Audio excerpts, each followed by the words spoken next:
आज की इस वीडियो में आपको दिखाएंगे कि इंडस्ट्री के आइडियल कपल आयजा खान और दानिश तैमूर के दरमियान बड़ी लड़ाई शुरू हो गई और सोशल मीडिया और मदर भी इन दोनों की लड़ाई से काफ़ी परेशान हैं। जहां आप सब जानते हैं कि दानिश तैमूर आजकल महफिल रमज़ान होस्ट कर रहे हैं और इस शो में ना सिर्फ दानिश तैमूर बल्कि बहुत से पाकिस्तानी अदाकाराएं भी आते जाते रहे। जहां दानिश तैमूर और आयजा खान पूरे शो में चर्चे में रहते हैं कि दोनों का कपल इंडस्ट्री का बेस्ट कपल है और दोनों एक दूसरे के साथ बेहद लॉयल लगते हैं।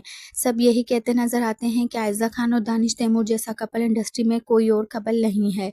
तो वहीं पर ही रिसेंटली जहां दानिश तैमूर ने अपने शो की होस्ट राबिया को आमना के नाम से पुकारा और अभी दानिश तैमूर को टोका कि इनका नाम राबिया है, आमना नहीं है, जिस पर अदाकारा और दानिश तैमूर भी खिलखिलाकर हंसते रहे।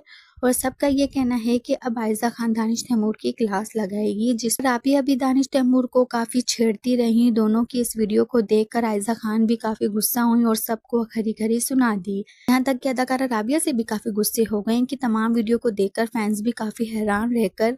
आप इस पर क्या राय रखते हैं हमें कमेंट सेक्शन में लाजमी बताइएगा। मिलते हैं एक नई वीडियो के साथ, तब तक के लिए अल्लाह हाफिज।